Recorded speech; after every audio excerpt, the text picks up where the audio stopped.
Welcome to BSSEI। আজকে আমরা ইংলিশের শুরু করতে চলেছি SLST ইংলিশের একটা টপিক।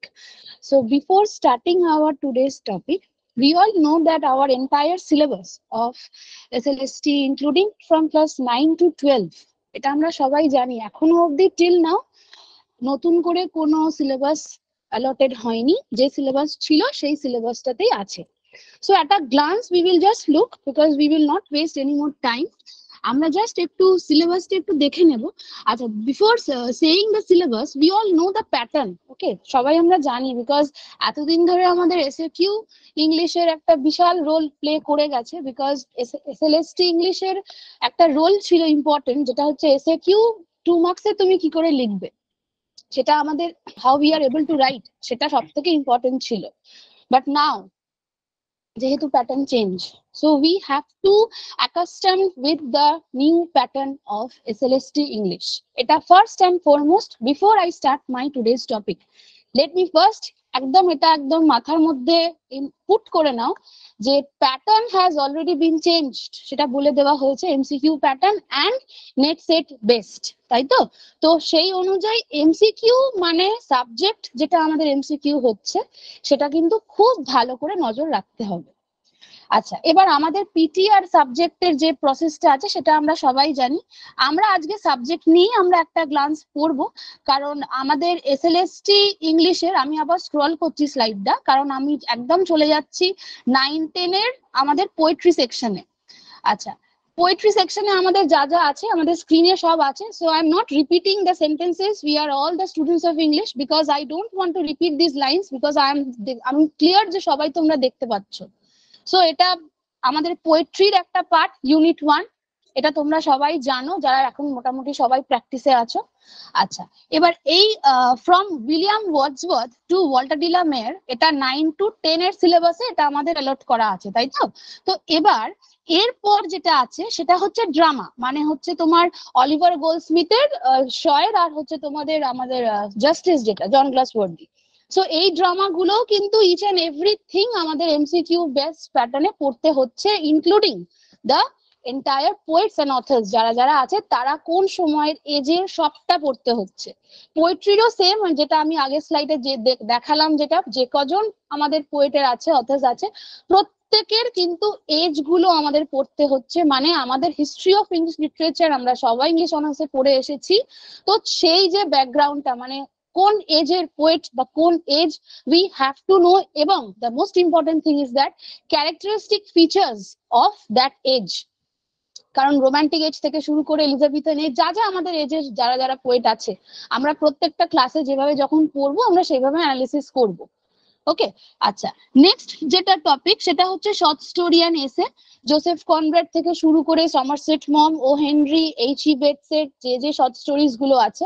আচ্ছা, আরেকটা জিনিস বলি আমি, যেহেতু সিলেবাসটা নিয়ে ছোট্ট করে একটু আলোচনা করছি বলে, শর্ট স্টোরিতে আমাদের যে টপিক গুলো আছে আমাদের কিন্তু সেগুলোকে যে ইম্পর্টেন্ট, এতদিন আমরা প্রথমেই জানি যে এসএকিউ প্যাটার্ন অনুযায়ী, মানে আমাদের অ্যাপ্রোপ্রিয়েটনেস অফ দ্য টাইটেল থেকে শুরু করে ক্যারেক্টার যা যা আমাদের লিখতে দেওয়া হতো, এসএলএসটির ইম্পর্টেন্ট যে ইয়ার ওয়াইজ কোয়েশ্চেনস গুলো ছিল।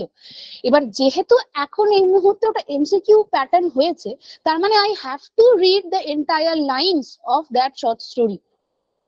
সো ইম্পর্টেন্ট লাইন্স বলতে এমসিকিউ মিনস দ্যাট আমার দেখতে হবে যে how I am well equipped with that story, আমি কতটা ইন ডিটেইলড পড়েছি স্টোরিটা, not that how can I be able to right.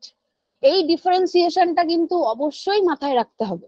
তাই শর্ট স্টোরির ক্ষেত্রে কিন্তু ইচ অ্যান্ড এভরি লাইন, মানে যেগুলো হয়তো মনে হবে একদম unimportant, it is not so much important that এটা এমসিকিউতে হয়তো আসবে না, that may come. Okay, so আমরা যখন পড়াশোনা করব, আমরা যখন ক্লাস নেব, আই উইল সে ইউ, বা আমি তোমাদেরকে জাস্ট এই কথাটাই বলতে চাই যে প্রত্যেকটা line, each and every line you have to read and you have to remember. Okay, so next one যেটা, সেটা হচ্ছে এসে। ওই একই অবস্থা, কারণ পুরোটাই গল্প, সবটাই পড়তে হচ্ছে লাইন বাই লাইন, কারণ এমসিকিউ কোয়েশ্চেন্স ওইভাবে আসবে। আচ্ছা, এবার যেটা last but not the least, যেটা হচ্ছে গ্রামার এন্ড ইউসেজ। আচ্ছা, একটা জিনিস বলে রাখি, আমরা এসএলএসটি ইংলিশের student, we should remember this one. So don't think that এমনি নর্মাল ক্যাজুয়াল যে গ্রামার গুলো আসে, নর্মাল যেগুলো কম্পিটিটিভ এক্সামিনেশনে আসে সেইগুলো important, and exceptionals are not so, সেভাবে অত ইম্পর্টেন্স আমরা দেবো না, but that may not come, don't think that. কারণ এসএলএসটি ইংলিশের গ্রামার মানেই তোমাকে কিন্তু সেটা আলাদাভাবে প্র্যাকটিস করতে হবে, নট দ্যাট কি যেগুলো নর্মাল যেভাবে আসে বা সেগুলো তোমাদের মানে আমাদের যেগুলো ইংলিশে আসবে। তার মানে আমরা এক্সেপশনালস গুলো পড়বো, যেগুলো ট্রিকি সেগুলোর ওপর জোর দেব। তার মানে আমাকে প্রত্যেকটা এরার থেকে শুরু করে নাম্বার, জেন্ডার যা যা আছে গ্রামারে, আমাদের প্রত্যেকটা রুলস মুখস্থ করতে হবে, মানে we will just memorize it, because আমরা সবাই জানি এগুলো প্র্যাকটিসে থাকতে হবে। তাই গ্রামারটাকে কিন্তু অবহেলা করা যাবে না, we must not ignore this grammar entire part.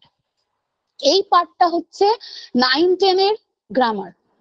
আমরা আসছি 11-12 এরটায়, just at a glance we will see the entire syllabus. তো এবার তার মানে কি বললাম যে এগ্রিমেন্ট অফ ভার্বস থেকে মানে তোমাদের আমাদের যেটা এরার্স যা যা আছে, আর্টিকেল প্রিপোজিশন তো বুঝতেই পারছো, sentence form, simple, compound, complex, relative clauses, splitting, joining of sentences, direct indirect speech, each and everything যেগুলো আমাদের এন্টায়ার ইংলিশ সিলেবাসে আছে। তার মানে আমরা যা হোক করে গ্রামারটা পাস করে যাব বা গ্রামারটা প্র্যাকটিস করব না, এটা কিন্তু হবে না, অ্যাটলিস্ট আমাদের এখানে হবে না। তার মানে আমরা প্রত্যেকটা ক্লাসের সঙ্গে সঙ্গে কিন্তু গ্রামারটাও করি, তাই গ্রামারটা কিন্তু ভালো করে জোর দিয়ে করতে হবে। So I think I am clear to all of you যে আমি কি বলতে চাইছি জিনিসগুলো, যে don't think everything is casual, grammar and usage আছে মানে I can be able to do all the things, it's not that. প্রত্যেকটা জিনিস কিন্তু প্র্যাকটিস করতে হবে, ঠিক আছে? Okay, let's move on. এই হচ্ছে আমাদের 9-10 এর entire syllabus. Just at a glance we will see 11-12 যেটা আছে। আচ্ছা, 11-12 এর যে সিলেবাসটা, সেখানে কিছু পোয়েম অ্যান্ড কিছু তোমার আমাদের যে এসেস আছে সেগুলো জাস্ট 2-3টে ম্যাচ আপ করা যায়, তাই তো? বিকজ আমরা জানি যেরকম নাইটেঙ্গেল বা স্কাইলার্ক বা এই ধরনের যে যে পোয়েম গুলো আছে সেগুলো it is included in 9-10 also. তো সেইগুলো আমরা মোটামুটি যদি 9-12 এর মধ্যে এর মধ্যে যদি পড়তে পারি তাহলে সেটা কিন্তু আমরা করতে পারবো। তো এবার যেটা বলা হচ্ছে সেটা হচ্ছে ফিলিপ সিডনির লাভিং ইন ট্রুথ, তারপর হচ্ছে এডমান্ড স্পেন্সারের one day I wrote her name, তারপর শেক্সপিয়ারের। আচ্ছা, একটা জিনিস বলে রাখি, 11-12 এর পোয়েট্রি সেকশনে যা যা ইম্পর্টেন্ট পোয়েটস আছে সেগুলো কিন্তু পুরোটাই পড়তে হবে জোর দিয়ে অ্যাবাউট দ্য পোয়েট, মানে তাদের ব্যাকগ্রাউন্ড, ঠিক আছে? কেন বললাম, কারণ এনাদের এজ গুলো ইজ ভেরি ভেরি ইম্পর্টেন্ট। আমরা জানি শেক্সপিয়ার কোন এজে, তো তার ক্যারেক্টারিস্টিক ফিচার্স সেগুলো কিন্তু অবশ্যই পড়তে হবে। ওকে, তো নেক্সট যেটা আছে সেটা হচ্ছে ভার্চিউ, তারপর হচ্ছে rape of the lock, tiger lamb. এই দুটো পোয়েম কিন্তু যেটা আমাদের songs of innocence and songs of experience এর যে পোয়েম, এটা কিন্তু পড়তে হচ্ছে। আচ্ছা, নেক্সট হচ্ছে টিনটান অ্যাবে, খ্রিস্টেবল, কুবলা খান। এই অবধি মোটামুটি আমাদের কিন্তু এন্টায়ার 11-12 এর সিলেবাসটা পুরোটাই আলাদা ফ্রম 9-10। তো আমাদের প্রত্যেকটা জিনিস কিন্তু ইচ অ্যান্ড এভরিথিং পড়তে হচ্ছে। And ST. কোলরিজের ধরো সুপার ন্যাচারালিজম যেটা মেন থিম ওনার এই পোয়েট্রিতে, তো সুপার ন্যাচারালিজম নিয়েও হয়তো what are the main characteristic features of ST. Coleridge, হয়তো এইভাবে তোমাকে এমসিকিউ দিয়ে দিল। তার মানে আমি তোমাদেরকে এটাই বলতে চাই যে প্রত্যেকটা যারা যারা পোয়েট আমাদের 11-12 এ লেখা আছে তাদের each and everything characteristic features of their poetry is very very important in SLST MCQ pattern. Next যেটা চলে আসছি সেটা হচ্ছে ode to the west wind, যেটা আমরা অলরেডি আগে বলেই দিলাম, স্কাইলার্ক, নাইটেঙ্গেল, অটাম, জুলিসিস। এই অবধি আমাদের 9-10 এর আবার ম্যাচ হয়ে যাচ্ছে। নেক্সট আমরা চলে আসছি মাই লাস্ট ডাচেস, এটা আবার আলাদা হয়ে যাচ্ছে because Robert Browning is one of the most important Victorian poet, সেই ভিক্টোরিয়ান এজের সবকিছু পড়তে হবে। তো আজকে আমরা মাই লাস্ট ডাচেস দিয়েই শুরু করব, কিন্তু তার আগে আমরা জাস্ট পোয়েট্রি গুলো আর এসে গুলো আরেকবার দেখে নিই।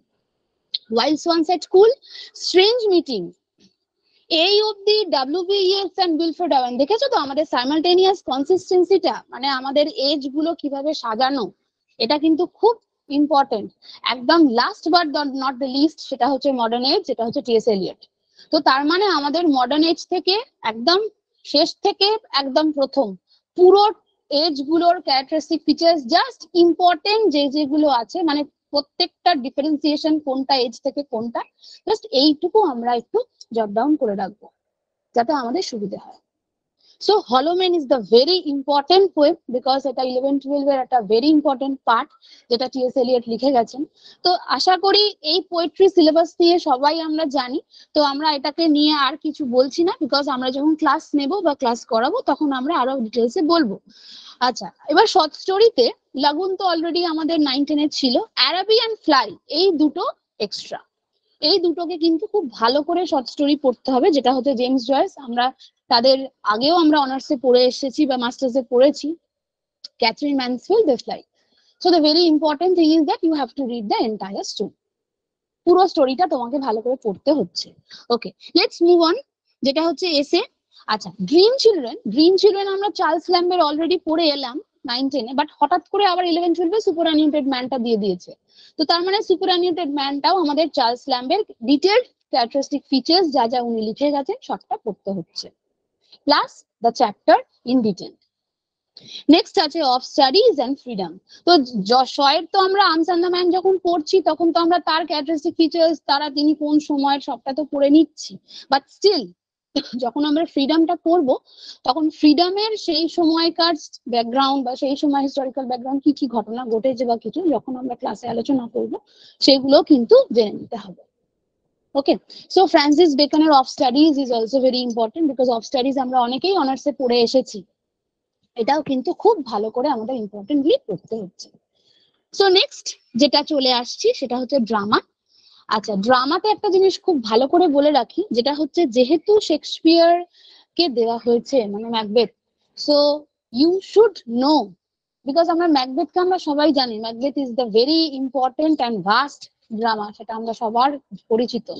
সো ম্যাকবেথের এন্টায়ার ভেতরের যেটা important lines and discussions MCQ প্যাটার্নে যেভাবে পড়ানো হয় সেভাবে হবে, এবং প্রত্যেকটা জিনিস লাইন বাই লাইন যেভাবে পড়ানো হয়, ইম্পর্টেন্ট লাইন্স গুলো যেভাবে বলে দেওয়া হয়। এবার দেখো ম্যাকবেথ আমরা সবাই জানি, যেহেতু আজকে today is the first day with you all, it's not possible to read the entire drama line by line in an hour, সেটা আমরা সবাই জানি how it is not possible. But একটা জিনিস বলতে পারি যে এতক্ষণ ধরে যে যেগুলো দেখলে সবটাই line by line each and everything MCQ হিসেবে ডিসকাশন হবে, কিন্তু ড্রামার ক্ষেত্রে যেটা হয় সেটা হচ্ছে প্রত্যেকটা লাইন ইম্পর্টেন্ট, মানে সিন ওয়াইজ অ্যাক্ট ওয়াইজ যেভাবে সিন ওয়াইজ সামারি ওয়াইজ যেভাবে সাজানো আছে আমাদের ড্রামাগুলো, প্রত্যেকটা লাইন কিন্তু বলে দেওয়া হবে। আর আমরা যেহেতু অনার্সে প্রত্যেকটা জিনিস পড়ে এসেছি, arms and the man, Macbeth, riders to the sea, এই তিনটে তো আমাদের প্রত্যেকটা ইউনিভার্সিটিতেই ছিল, শিস্টুপস টু কনকারও ছিল অনেক ইউনিভার্সিটিতে। So we all no that what are the important lines of this dramas, আমরা সেটা জানি কারণ আমরা সবাই ইংলিশের স্টুডেন্ট। বাট স্টিল যেহেতু এটা এমসিকিউ প্যাটার্ন, তাই এমসিকিউ তে কম্পিটিটিভ এক্সামিনেশনে কিভাবে ড্রামাটা প্রেজেন্ট করতে হবে সেই আইডিয়াস গুলো তোমরা পেয়ে যাবে। ঠিক আছে, তো arms and the man, Macbeth, riders to the sea and she stoops to কনকারের প্রত্যেকটা characterization, summary, in detailed analysis and line by line explanation যেগুলো এমসিকিউ তে ইম্পর্টেন্ট সেগুলো তোমাদের কিন্তু নোট ডাউন করে নিতে হবে ক্লাসে যখন বলা হবে। ঠিক আছে, বাট তোমাদের বাড়িতে কিন্তু অবশ্যই লাইন বাই লাইন পড়তে হবে, কারণ ক্লাস যখন থাকবে তার আগে তোমরা ড্রামাটা একটু টাইম নিয়ে জাস্ট পড়ে নেবে, তবেই কিন্তু ক্লাসে যখন থাকবে তখন পড়তে সুবিধা হবে। কারণ অনেকদিন বাদে অনেকেই তো প্র্যাকটিস করছে, অনেকদিন বাদে হয়তো সেটা মনে হতেই পারে, it's quite natural, but you have to study line by line. Next সেটা হচ্ছে নভেল। আচ্ছা, নভেলের একটা জিনিস বলে রাখি, নভেলেরও একই অবস্থা, কারণ আমরা সবাই জানি pride and prejudice is not a matter of joke, কারণ এটা চ্যাপ্টার গুলো বিভৎস বড়, জেন অস্টেনের লেখা, as well as David Copperfield, বিশাল বড় পর্বত, বিশাল বড় উপন্যাস, বিশাল বড় নভেল। বাট স্টিল এটাই বলবো যে প্রাইড এন্ড প্রেজুডিসটাও যে লাইন্স গুলো ইম্পর্টেন্ট, যেভাবে আমরা নভেল পড়ে এসেছি, আমাদের এক্সপ্লেনেশন যেভাবে এসেছে, আমাদের মাস্টার্সে, কারণ প্রাইড এন্ড প্রেজুডিস অনেক ইউনিভার্সিটিতেই ছিল, তো ইম্পর্টেন্ট লাইন্স গুলো আমরা সবাই পরিচিত, বাট স্টিল তবুও এমসিকিউ প্যাটার্ন হিসেবে এই দুটো নভেল থেকে যা যা আসার সম্ভাবনা সেগুলো সবটাই বলে দেওয়া হবে। তার মানে এটা নয় যে নভেলটা খুলে আমরা প্রত্যেকদিন শুরু করলাম পড়া, তোমরা সবাই জানো এটা, বিকজ নভেল একটা দিনে কোনোভাবেই সম্ভব না বা দুদিনেও সম্ভব নয়, কারণ নভেল টানা আমরা গল্প কোনোভাবেই উপন্যাস পড়তে পারবো না। বাট তবুও তবুও প্রত্যেকটা চ্যাপ্টার, যতগুলো চ্যাপ্টার আছে, মানে ডেভিড কপারফিল্ড থেকে শুরু করে আবার এদিকে আমাদের প্রাইড এন্ড প্রেজুডিস, তো প্রত্যেকটা চ্যাপ্টারের অ্যানালিসিস প্লাস এমসিকিউ লাইনস, যা যা ডাউট থাকবে, ক্যারেক্টারাইজেশনস, যতটা পারা যায় এমসিকিউ তে যতটা বলা যায়, কারণ আমরা তো এটা এমসিকিউ প্যাটার্ন হিসেবে পড়বো, তো আমরা তো এটা অনার্স পড়তে আসিনি বা আমরা মাস্টার্সও এখানে কোর্স করতে আসিনি। সো কম্পিটিটিভ লেভেল অনুযায়ী এই নভেলটা কিভাবে রিপ্রেজেন্ট করতে হয় সেইটুকু আইডিয়া তোমরা পেয়ে যাবে। ঠিক আছে? সো আমাদের একটা একদম মাথায়, আজকে যেহেতু তোমাদের ফার্স্ট ডে ক্লাস, একটা জিনিস মাথায় একদম ক্লিয়ার করে নেবে যে যখন আমি এসএলএসটি ইংলিশ পড়ছি, আমি এগুলো অনার্সে পড়েছি, এগুলো আমি মাস্টার্সে পড়েছি, কিন্তু ওইটার সাথে আমার কম্পিটিটিভ এক্সামিনেশনে কিন্তু একটা লেভেল থাকবে, একটা বার থাকবে, একটা ডিফারেন্সিয়েশন থাকবে। ঠিক আছে? কারণ ওই একই পোয়েট্রি, একই ড্রামা, একই নভেল, ওটা কম্পিটিটিভ এক্সামিনেশনে এমসিকিউ তে কিভাবে রিপ্রেজেন্ট হবে, that's the strategy. Am I clear to all of you? I think so. তো এইটা কিন্তু সবসময় খেয়াল রাখবে। Is it clear? Okay, next one যেটা হচ্ছে সেটা হচ্ছে আমাদের the main important thing, last but not the least, সেটা হচ্ছে গ্রামার। 11-12 এর গ্রামারটা যথেষ্ট টাফ, কারণ আমাদের গ্রামাটিক্যাল টার্মস মানে লিটারারি টার্মস, যেটা আমাদের ম্যাক্সিমাম ক্ষেত্রে লাস্ট ইয়ার মানে থার্ড ইয়ারে আমাদের অনার্সে থাকে, অনেকের ফার্স্ট ইয়ারেও থাকে, সেটা ইউনিভার্সিটির উপর ডিপেন্ড করে। এমএইচ অ্যাব্রামস এর বইটা প্লিজ সবাই একটু রেখে দিও, কারণ লিটারারি টার্মস গুলো কিন্তু পড়তে হবে। ওকে, আচ্ছা, বোস অ্যান্ড স্টার্লিং এর যদি বইটা থাকে তাহলে তো খুবই ভালো হয়, রেটরিক্যাল ডিভাইসেস অ্যাজ ওয়েল অ্যাজ প্রোসোডি সেগুলোও হয়ে যাবে, বা কল্যাণনাথ দত্তের যদি বইটা থাকে সেটাও খুব ভালো। আচ্ছা, এবার যেহেতু এই তিনটে মানে গ্রামাটিক্যাল টার্মস, রেটরিক্যাল ডিভাইসেস অ্যান্ড প্রোসোডি, এই তিনটে যেহেতু খুব ইম্পর্টেন্ট, তাই এই তিনটের ওপর কিন্তু খুব বেশি করে জোরটা আমাদের দিতে হবে। 1 নম্বর। 2 নম্বর হচ্ছে দেখো ন্যারেশন আর জয়নিং অফ সেন্টেন্সেস বলে দিয়েছে, তো এইগুলো তো আমরা জানি, এগুলো আমরা 9-10 এ যখন করছি আমরা এই দুটো পেয়ে যাব, বাট এই তিনটে কিন্তু 9-10 এ নেই। বাট স্টিল 9-10 এর ক্ষেত্রে যে যে পোয়েমস বা তোমার বিশেষ করে পোয়েট্রি গুলোর ক্ষেত্রে কমন যেগুলো মানে alliteration, metaphor, hyperbole, simile, personification, মানে যেগুলো আমরা নর্মাল করে থাকি আর কি অনার্সে, ফিগার্স অফ স্পিচে, ওইগুলো একটু 9-10 এর পোয়েট্রি গুলোতে দেখে যেও। নট দ্যাট কি একদম ফিগার অফ স্পিচ আমরা দেখবো না, যেহেতু আমাদের 9-10 এর সিলেবাসে লেখা নেই, একদম নয়। ঠিক আছে? কারণ এই 5-6টা মতন ফিগার অফ স্পিচ কিন্তু একটু জোর দিয়ে পড়ে যেও। Okay, so that's the end of this syllabus. আর কিছু নেই। যদি মনে হয় যে সিলেবাস নিয়ে কারোর যদি কিছু কোয়েশ্চেন থাকে, সেটা ক্লাস শেষ হওয়ার পরে না হয় আমরা আলোচনা করব। আজকে যেটা করব সেটা হচ্ছে আমাদের the most important thing is that, সেটা হচ্ছে মাই লাস্ট ডাচেস, যেটা আমরা পড়লাম আমাদের 11-12 এ আছে। আচ্ছা, এবার মাই লাস্ট ডাচেস যখন আমরা শুরু করছি, আজকে আমরা পোয়েট্রি নিয়ে কোনো মানে আমাদের স্ক্রিনেতে কিন্তু কোনো পোয়েমটা শো করছি না। আমি পোয়েমটা পড়বো, পোয়েমটা লাইন বাই লাইনে আমি এক্সপ্লেনেশন দিয়ে দেব, এমসিকিউ এ কিভাবে আসে সেগুলোও বলে দেব। যদি কারোর কাছে এই মুহূর্তে পোয়েমটা থাকে তাহলে সেটা তোমরা বের করে রাখতে পারো, আর যদি মনে হয় যে জিনিসগুলো you will jot it down in your copy, you can also do that. Okay, so today's topic is My Last Duchess and it is written by Robert Browning. Now the first question is, who is Robert Browning? Robert Browning, we all know that he is one of the most important distinguished Victorian poet, and this poem was written in the year 1842. This is the most important thing.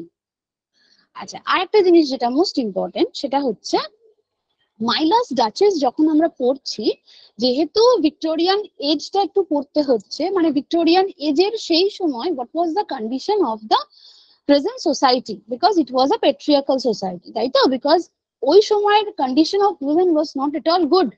সেইটাই এখানে Robert Browning has highlighted in this poem, because women এর condition সেই সময় সেই সোসাইটিতে খুব খারাপ অবস্থা ছিল, কারণ সেই সময় একটা ডমিনেশন অফ হাজবেন্ড সেটা খুব বেশি করে দেখা যেত, তো যার জন্য maximum women wire tortured.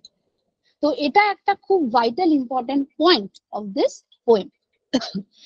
Next one যেটা, সেটা হচ্ছে যে যেহেতু অ্যাবাউট দ্য পোয়েট পড়তে হবে, সো রবার্ট ব্রাউনিং কে নিয়ে আমরা মানে what are the main characteristic features of maximum Robert Browning এর পোয়েমের ক্ষেত্রে আমরা কি কি দেখতে পাই, এগুলো একটু জট ডাউন করতে হবে, এগুলো একটু লিখতে হবে। আচ্ছা, নেক্সট ওয়ান হচ্ছে what was the main characteristic features of Victorian age সেই সময়, কারণ এই পোয়েমের উপর হাইলাইট করা হচ্ছে, যেটা হচ্ছে সোশ্যাল কনসিয়াসনেস বা social issues about the condition of women. So this is the main important point. আচ্ছা, আরেকটা জিনিস যেটা সেটা হচ্ছে যে এই লাস্ট মাই লাস্ট ডাচেস যেটা বলা হচ্ছে, so why it is last, because দেখো আগে এসএলএসটি ইংলিশে যখন আমাদের এসএকিউ আসতো না, তখন আমাদের অ্যাপ্রোপ্রিয়েটনেস অফ দ্য টাইটেলটা ভেরি ভেরি ইম্পর্টেন্ট ছিল। Why last, LAST, why last. Last মানে এমন নয় যে ওনার লাইফে লাস্ট, মোটেও না, সেটা হচ্ছে হিজ রিসেন্ট ওয়াইফ। ঠিক আছে, মাই রিসেন্ট ওয়াইফ মানে যে আর কি is not no more in this world, সে এখন আর নেই, তো সেই জন্য my last duchess. Okay, so this is the main important fact, যে আমার এই কিছুদিন আগে একজন আমার বউ ছিল, সে এই মুহূর্তে আর নেই, তো কি কারণে সেটা আমরা তো আজকে জানবো। আর আরেকটা জিনিস যেটা প্লিজ একটু নোট করে রাখো, যদি একটু মনে হয় যে হ্যাঁ ইম্পর্টেন্ট লাইন্স হিসেবে লিখে রাখবে, দিস পোয়েম অ্যাকচুয়ালি এটা কিন্তু রিয়েল ইনসিডেন্ট হয়েছিল, ঠিক আছে, তো ওইটা একটু নোট করো। This poem was inspired by a real incident of Italy, real incident of Italy. নামগুলো একটু জাস্ট নোট করে রাখো, okay. Louis S Friarland. I'm again repeating the line.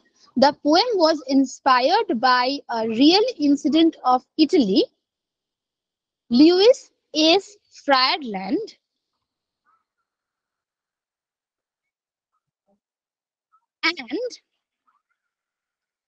and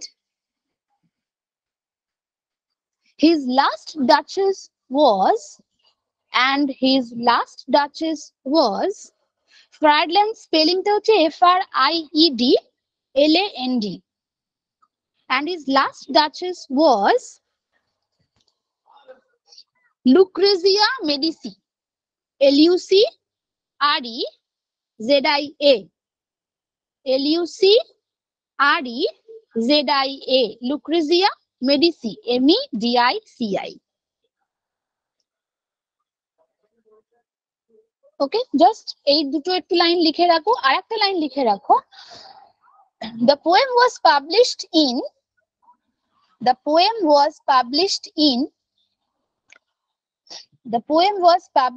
in beta capse, okay, bells, BELLS, bells and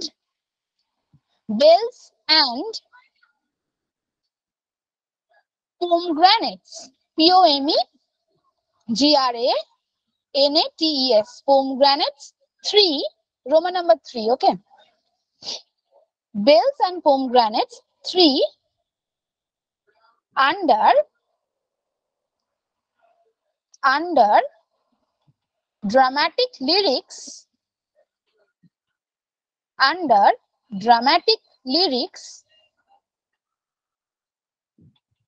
with the title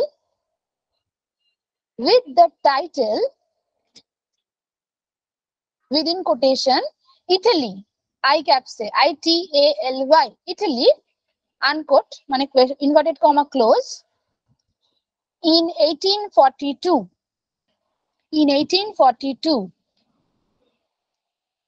full stop. It was later করে দাও, it was later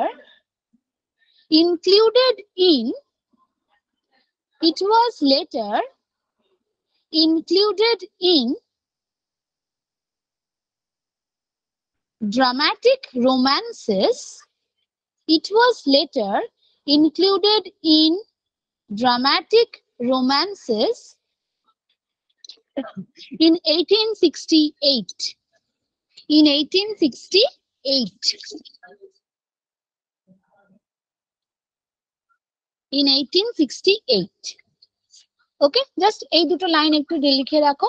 আচ্ছা, আর একটা জিনিস যেটা লিখবে সেটা হচ্ছে যে দিস পোয়েম, এটা শুনেও রাখতে পারো, 5 সেকশনে ভাগ করা আছে এবং it is made up of rhyming couplets and iambic পেন্টামিটারে এটা লেখা আছে।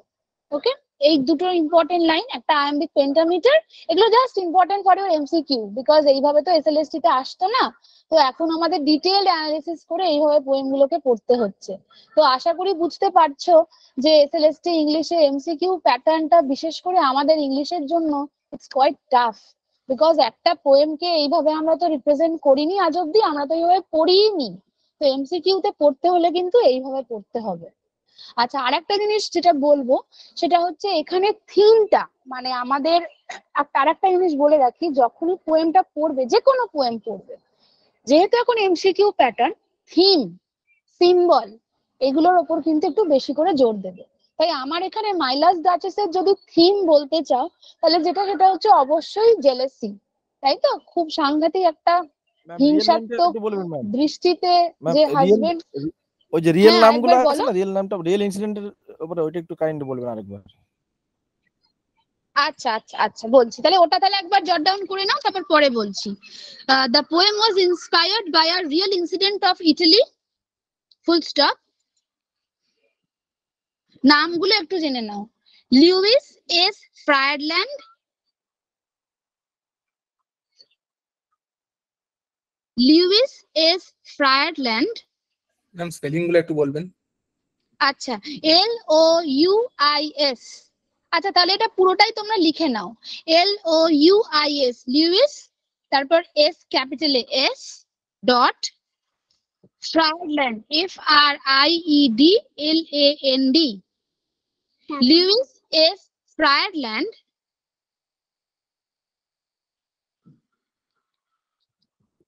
লুইস এস ফ্রায়ারল্যান্ড লেখা হয়েছে তো? Trace the duke of, trace the duke of, TRACE, trace the duke of. আচ্ছা, এখানে আরেকটা জিনিস বলে রাখি, যখনই আমরা রিয়েল ইনসিডেন্ট লিখছি, যেহেতু এখানে মাই লাস্ট ডাচেস, তো অবশ্যই ডাচেস কার, অবশ্যই হাজবেন্ড হচ্ছে ডিউক, তাই তো? তো এখানে আমাদের পোয়েমটা শুরুতেই ফেরারা বলে একটা ওয়ার্ড আছে। So the important thing is that the duke of ফেরারা, তো ফেরারার জায়গা থেকেই ডিউক। এবং একটা জিনিস যেটা বলা হয় যে যেহেতু ইট মাইট বি, হ্যাঁ, মানে একদম শিওর নট, মানে বলা হয়ে থাকে যে the duke was, the name of the duke was Alfonso two. ঠিক আছে, তো আমি সেই নামটা বলছি, তোমরা একটু লিখে নাও। Louis S Friedland trace the duke of Ferrara, trace the duke of Ferrara, Ferrara, FERRARA, as being Duke Alfonso II, Duke Alfonso II, and his last duchess was, and his last duchess was, and his last duchess was Lucrezia Medici,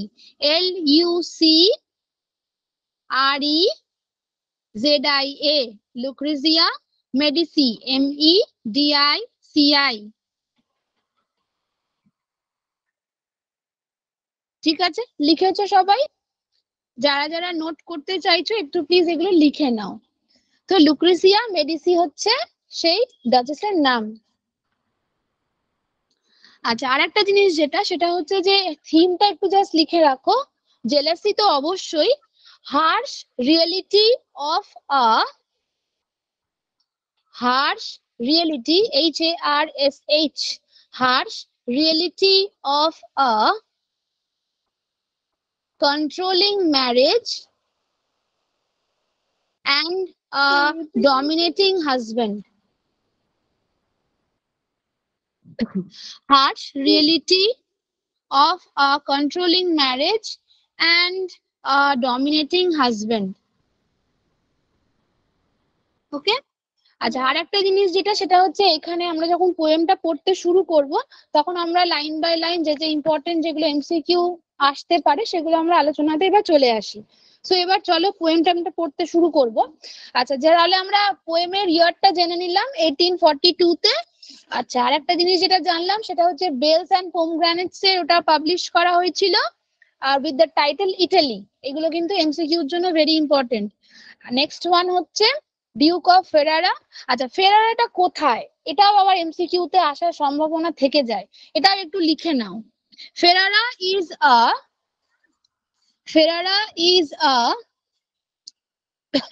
city of Ferrara is a city of lower Lombardy. এটা ইতালিতে, ঠিক আছে? Lower LOWER lower Lombardy, L capital, okay, LOMBARDY। এবার একটা জিনিস যেটা আগে এসে কিউতে আসতো যে ফেরারা কেন এখানে প্রথমেই বলা হয়েছে, why is it so much important in this poem? Why? Because ফেরারা হচ্ছে কি, ইট ইজ মানে প্রচলিত কথা আছে যে it is one of the most important cultured, ঠিক আছে, একদম cultured Italian court of the Renaissance. Okay, so why Ferrara প্রথমেই বলা হয়েছে, ডিউক অফ ফেরারার থেকেই কেন রবার্ট ব্রাউনিং উনি নিয়েছিলেন কথাটা, কারণ হচ্ছে it is one of the most important cultured Italian courts of Renaissance. Okay, so that's why Ferrara is very much important, আর সেই নিয়েই আমাদের পোয়েমটা, ঠিক আছে? আচ্ছা, নেক্সট যেটা কথা সেটা হচ্ছে যে বলা হয় যে যেহেতু এখানে ডিউক বলা হয়েছে, so can you identify this poem, can you identify this duke? তো বলা হয়েছে দ্য ডিউক মাইট বি। তো অপশনে যদি আলফানসো 2 থাকে, always you should click that one only. Okay, Alfonso 2। Okay, so let's proceed to our poem now. এবার শুরু হচ্ছে যে, এবার ব্যাকগ্রাউন্ডটা একটু জাস্ট বলে নি, যেটা হচ্ছে এখানে একজন ভিজিটার এসেছে, তাকে যেন the itself, the leader, the duke, the autocrat, dictator যাকে বলে, তো যাই হোক তাকে নিয়ে আমরা আলোচনা করব। তো সেই ডিউক যেন সেই ভিজিটরকে দেখাচ্ছে যে একটা বিশাল বড় পেন্টিং, তাই তো? তো সেই পেন্টিংটা কিন্তু একটা সিম্বল। ওকে, সো যদি বলা হয় যে what is the main important symbol of this poem, সেটা কিন্তু পেন্টিং, খেয়াল রাখবে এটা, ঠিক আছে? আর একটা জিনিস যেটা হচ্ছে এ একাই কথা বলে যাবে, ও কিন্তু তার অন্য আরেকজন যাকে বলছে তার কিন্তু কোনো আনসার, মানে he just is listening, he himself, the duke is the orator and he is just giving his long speech. So that's why we can say that this poem considered to be as a dramatic monologue. Okay, so dramatic monologue যখন আমরা পড়ছি, so dramatic মনোলগের আমাদের Literary terms আমরা যখন MH অ্যাব্রামসে পড়েছিলাম, so we should also know that what is dramatic monologue, কারণ what are the characteristic features of dramatic monologue. হয়তো তোমাকে এমসিকিউ কোয়েশ্চেনে দিয়ে দিল যে what are the main characteristic features of dramatic monologue in the poem my last duchess, চলে এলো question এইভাবে। তাহলে ড্রামাটিক মনোলগের ফিচার্স কি? ড্রামাটিক মনোলগের ফিচার্স হচ্ছে কি, যে পোয়েট যে বলবে সেই হচ্ছে দ্য লিডার এবং হি এক্সপ্রেসেস হিজ ফিলিংস। আর একটা জিনিস হচ্ছে ভিভিড এন্ড ক্লিয়ার যেটা থাকে। আমরা ড্রামাটিক মনোলগের আমরা অনেক কিছু ফিচার্স পড়েছি, আমাদের জানা আছে, অসুবিধা নেই। তো এই পোয়েমটা ড্রামাটিক মনোলগ কেন সেটা ইম্পর্টেন্ট, সেটা যেটা বলে দিলাম। এবার যখন শুরু হচ্ছে যে একটা পেন্টিং, অবশ্যই সেটা নিশ্চয়ই কেউ এঁকেছে, তো তারও নাম আমরা এই পোয়েমে পাবো, যেটা হচ্ছে ফ্রা প্যান্ডলফ। তাহলে এমসিকিউ ইম্পর্টেন্ট কোয়েশ্চেনে কিন্তু আমাদের নেম দ্য পেন্টারও চলে আসছে, সেটা হচ্ছে ফ্রা প্যান্ডলফের আঁকা। তো এবার দেখো কিভাবে শুরু করছে, যে that's my last duchess painted on the wall looking as if she were alive. তো এবার যেন কতটা যেন হি is so much two much proud দেখাচ্ছে, যে দেখো আমার মাই লাস্ট ডাচেস, দেখো যেন মনে হচ্ছে as if she is too much lively and sportive and active energetic, মানে সে যেন একদম জীবিত। তো এখানে জীবিত ইন দ্য সেন্স অ্যালাইভ বলতে কি বোঝাচ্ছে?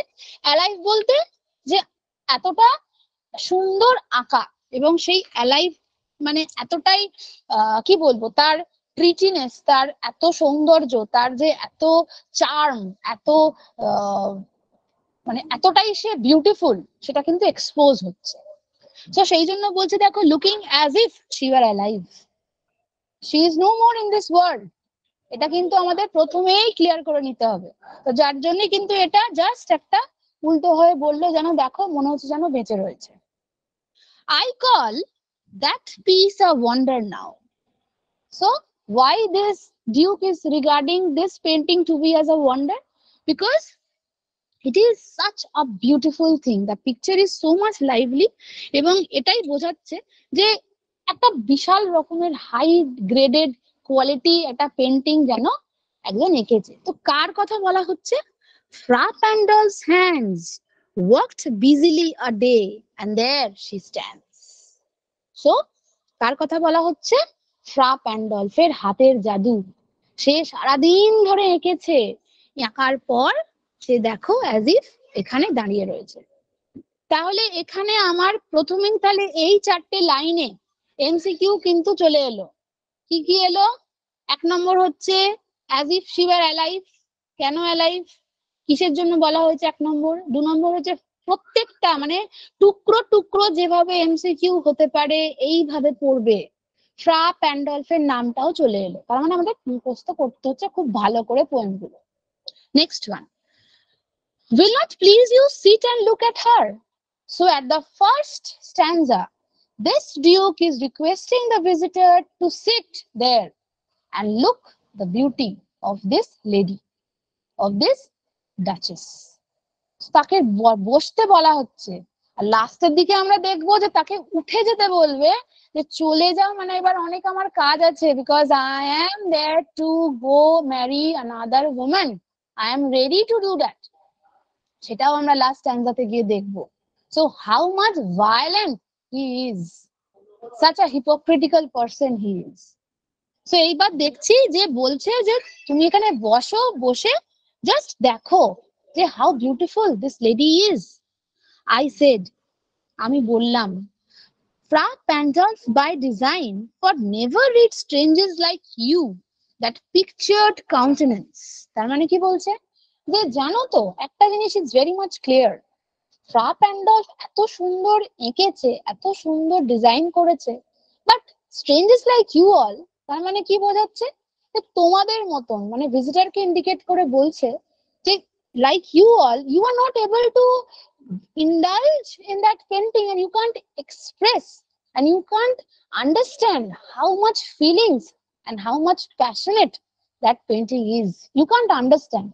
I have to point it out and I have to say you all in detail.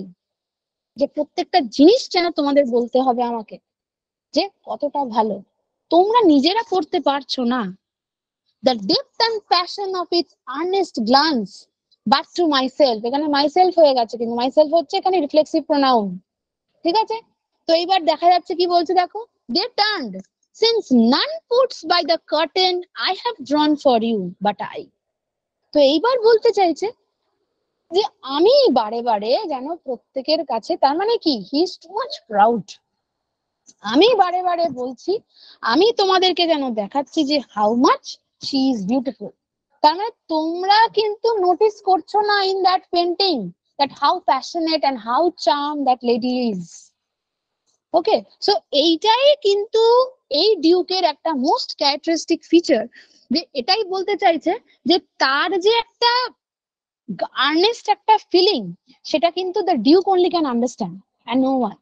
So you just see the painting, you just observe it, that how much passionate the lady is. তার প্রত্যেকটা জিনিস তোমরা ভালো করে notice করো। So the Duke is too much eager to say all the characteristic features of this lady. Okay, so next কি বলছে? And theme. Screen off হয়ে গেছে। Yes, yes, yes. I am too much engrossed in this poem. Thank you. Okay. তো আচ্ছা, আমরা এই সামারিটাই আমরা পড়বো লাস্টে, বিকজ আমি চাই যে প্রত্যেকটা জিনিস তোমরা একটু বলে শুনে নাও, বিকজ প্রত্যেকটা লাইনে যা যা ইম্পর্টেন্ট আছে, because it is not possible to show the poem to you all, because আমরা সবাই জানি যে পোয়েমটা সবার কাছে আছে। তো তার জন্য আমি সামারিটাই তোমাদের কাছে একটু বলেছি, আর আমি পোয়েমটা একটু ভালো করে বলছি যাতে তোমরা একটু প্রত্যেকটা জট ডাউন করে নাও। ওকে, বাই চান্স যদি আবার যদি এরকম অফ হয়ে যায়, প্লিজ পোক মি, because আমি প্রত্যেকটা লাইন বলতে বলতে হয়তো I am totally engrossed in this poem. Okay, so next one কি বলছে? But to myself they turn, since none puts by the curtain I have drawn for you. তো কি বলছে? যে একটা জিনিস কিন্তু খুব ক্লিয়ার, যে আমি তোমাদের কাছে curtain I have drawn for you means what? এখানে কিন্তু very important for your MCQ question. Curtain means what? That I am disclosing a secret of this lady. যেটা কিন্তু আমি কোনোভাবেই তোমাদেরকে বলতে চাই না। ওকে, সো নেক্সট কি বলছে? And seemed as they would ask me if they durst, how such a glance came there. তো এবার কেউ যদি আমাকে জিজ্ঞেস করে যে আমি কিভাবে এত কিছু জানলাম বা কিভাবে আমি কিছু বুঝলাম, সো এই যে আমার বলার একটা চেষ্টা যে yes I know the way how this lady ওয়াজ, আমি এটা জানি খুব ভালো করে, সেটা কিন্তু আমি বলে দিতে পারবো। Are you turn and ask thus, তুমি কি জিজ্ঞেস করতে চাও, তুমি কি কিছু বলতে চাও? কিন্তু একটা জিনিস বলবো sir, it was not her husband's present only called that spot of joy into the Duchess' cheek. Now this part is very important because spot of joy টা please note it down. Spot of joy হচ্ছে metaphor. তো এখানে spot of জয় বলতে এখানে হয়তো পোয়েটের কাছে মানে Robert Browning তো রিপ্রেজেন্ট করছেন ডিউকের মাধ্যমে যে ডাচেসের স্পট অফ জয়টা কি। তো spot of joy in the sense কি ওর মনে হচ্ছে যে ওর গালগুলো খুব সুন্দর, বিউটিফুল, অ্যাট্রাকটিভ। ওকে, বাট এখানে স্পট অফ জয় হচ্ছে দুটো মিনিং। একটা হচ্ছে spot of joy in the sense, একটু জাস্ট নোট করে রাখো যে of her blushing cheek, and spot of joy is a metaphor of her blushing cheek, dropping of the daylight. Okay, so spot of joy ta please note it down. It is a metaphor, image of her blushing cheek and dropping of the daylight in the west. তার মানে কি বোঝালো লাইনটা? Spot of জয় বলতে এখানে ডাচেসের মনের মুখের ওপর দিয়ে কিন্তু খুব সুন্দর এক্সপ্রেশন আসছে যে she is too much beautiful, but একটা কিন্তু দুঃখ, একটা কষ্ট, মানে এই যে her beauty and the warm colours of sunset, this too has been the two inner meaning. একটা স্পট অফ জয় হচ্ছে তার মনের মধ্যে এক্সপ্রেস করা হচ্ছে as if the duke is saying that the lady is too much beautiful and her cheeks are too much blushing. কিন্তু আরেকটা জিনিস হচ্ছে, আরেকটা যেটা হচ্ছে যে warm colours of sunset, that means it's about to be end. সেই হাসি, সেই ব্লাশিং চিক কিন্তু আর থাকবে না।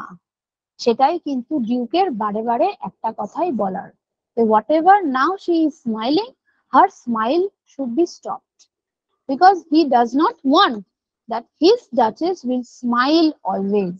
এটা হচ্ছে the most important thing. So যাই হোক, দি এটাই বলার যে her husband's presence only call that spot of joy into the duchess cheek. Perhaps now এবার আবার তখন বলতে চাইছে যে হয়তো এটা বলতে হবে যে ফ্রা প্যান্ডলফ যিনি এঁকেছেন তিনি হয়তো চান্স টু সে, তিনি বলতে চেয়েছেন যে her mantle laps over my lady's wrist too much. দেখো এখানে কিন্তু ভেরি ভেরি ইম্পর্টেন্ট লাইন হচ্ছে এই লাইনটা, her mantle lap over my lady's wrist too much. তার মানে তার যে ক্লোকটা, তাই তো, তার স্লিভলেস যে আপার কভারিংটা, সেটা কিন্তু এতটাই সুন্দর এবং এতটাই তাকে দেখতে সুন্দর লাগছে যে তার জন্য বলছে যে or paint must never hope to reproduce the faint. তার মানে কি বলছে যে আঁকাটায় এতটাই সুন্দর যে তার আঁকার মাধ্যমে কিন্তু কোনোভাবেই এটা ক্লিয়ার নয় যে তার এতটা বিউটিফুল, এতটা চার্মিং, এতটা গ্লোয়িং সে নিজেই, সেই লেডি নিজেই। তো সেইটা কিন্তু out of imaginative thinkness, because সেটা কিন্তু আঁকার ওপর দিয়ে যায়, সেটা আর একদম cannot be reproduce. Cannot be reproduce means what? Cannot be made. সেটা কিন্তু তৈরি করা যায় না। Half flash that dies along her throat. So this is a very pathetic line, কারণ এটাই বলা হয় যে এটাই বলছে যে এই যে হঠাৎ করে ডাচেস আমাদেরকে ছেড়ে চলে যায় with the death of this lady. So আগে হয়তো তার খুব গ্লোয়িং চিক ছিল, তার সুন্দর যে স্লিভলেস যে ক্লোক ছিল that wrapped her wrist too much and that made the wrist too much beautiful, but now এখন কিন্তু সেটার কোনোভাবেই সম্ভব না, বিকজ এখন এই মুহূর্তে হয়তো the painter is appreciating her glow, but at the end of the thing we have to say that this duchess is no more. So সেই জন্যই বলছে যে that die is along her throat. তো তার জন্য কিন্তু সেভাবে কিন্তু কোনোভাবেই সেভাবে কিন্তু আর বেঁচে থাকছে না, ঠিক আছে? So such stuff was courtesy, she thought, and cause enough for calling up that sport of joy.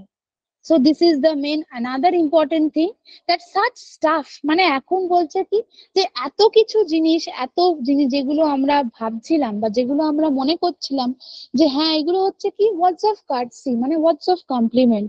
So duchess কিন্তু একটা জিনিস খুব ভালো করে জানতো যে যারা যারা তার অ্যাডমায়ার্স অফ বিউটি তাদেরকে কিন্তু ডাচেস অলওয়েজ রেসপেক্ট দেন। So this was the most important blunder that lady has done. এটা হচ্ছে সবথেকে ইম্পর্টেন্ট থিং। তো এখানে এমসিকিউ কোয়েশ্চেন হিসেবে স্পট অফ জয়টা আমরা মেটাফর হিসেবে এটা পড়ে রাখবো, এবং এখানেও স্পট অফ জয় আছে যেটা বলছে আবার যে যেহেতু ওয়ার্ম কালার্স অফ সানসেট যেটা আবার এক্সপোজ করা হচ্ছে, মানে যেটা ডালনেস মানে একদমই ফেড হয়ে যাচ্ছে তার লাইফ, এবং সেটা it is about to be die. তো এটা হচ্ছে দ্য মোর ইম্পর্টেন্ট থিং। এবার একটা জিনিস কিন্তু খুব ভালো করে আমরা দেখবো, যেটা হচ্ছে the duke is telling repeatedly that আমার কাছে ডাচেস এতটাই স্পেশাল ছিল, কিন্তু ও নিজে হয়তো অতটা স্পেশালিটি নিজেকে মনে করতো না। This is the main important, because একটা মিসকমিউনিকেশন যদি একটা হাজবেন্ড ওয়াইফের মধ্যে তৈরি হয়, that is very much the most important blunder in a life, এটা কিন্তু বলতে হয়। তো সেটাই রবার্ট ব্রাউন এখানে রিপ্রেজেন্ট করেছে। সো একটা জিনিস সবসময় ক্লিয়ার থাকতে হবে এটাই, যে ডাচেসের আগে যেমন আসতো ডাচেসের ক্যারেক্টার, কিভাবে ডাচেস রিপ্রেজেন্ট করেছে, তো এখন কিন্তু আমরা এখানে যেগুলো আলাদা হয়েছে, মানে ডাচের ডিউকের থেকে কিভাবে উনি দূরে চলে গেছেন, ওই পয়েন্ট গুলোর উপর কিন্তু আমরা একটু জোর দেব। যেমন ধরো, she had a heart, how shall I say, too soon made glad, too easily impressed, she liked whatever she looked on, and her looks went everywhere. নাও একটা জিনিস খুব ইম্পর্টেন্ট, যেটা হচ্ছে ও সবকিছুতেই খুশি থাকতো, ও সবকিছুতেই ইমপ্রেসড হয়ে যেত, ও যাকে যখন যা দেখতো তাকেই ওর সবসময় এক মুখ হাসি দেখাতো। এবং একটা জিনিস যেটা খুব important, her looks went everywhere, this is the most important thing, and you just write it down, কি হার লুকস ওয়েন্ট এভরিওয়্যারটা হচ্ছে hyperbole literary device. Okay, so hyperbole. আর একটা জিনিস বলে রাখি, যেটা হচ্ছে যেহেতু হার লুকস ওয়েন্ট এভরিওয়্যার, মানে তার প্রত্যেকটা নজর যেন চতুর্দিকে যেত, কিন্তু আমার কাছে সেটা আসতো না। ওটাই হচ্ছে ডিউকের সব থেকে বড় আক্ষেপ। সবাইকে সে ভালো বলতো, কিন্তু আমার কাছে কিন্তু মানে আমার সাথে কোনো ডিফারেন্সিয়েশন ছিল না। সো এখানে কিন্তু ফিমেল যেটা ডিসক্রিমিনেশন, যেটা মেন ইম্পর্টেন্ট থিং সোসাইটিতে কন্ডিশন অফ দ্য উইমেনটা কিন্তু খুব ভালো করে এখানে পোর্ট্রেল করা হয়েছে। So she looked on and her looks went everywhere. Sir, it's all one. This is very important line for your MCQ. So you just mark it. It was all one. Why all one? মানে কি? It was same. সবার সাথে same ব্যবহারটা করতো, যে ক্যারেক্টারটা আমার সাথে করতো সেই ক্যারেক্টারটা তার সাথেও করতো। সো আজকে আমরা অনেকটাই এগিয়ে এলাম, তো আমরা জাস্ট সামারিটা একটু দেখে নিই চট করে। In the first line of the poem, the speaker tells the reader that an emissary is visiting who is trying to negotiate a new marriage for the duke. He also describes how he was recently married, inspired by a portrait of his late wife. Late wife means the poet, the wife who has died, who has passed this world. He suggests that she did something he didn't approve of and what her behavior displeased him. Finally, the duchess died, and how the duke is left to choose a new bride. Okay, so এটাই হচ্ছে সামারিটা ছিল।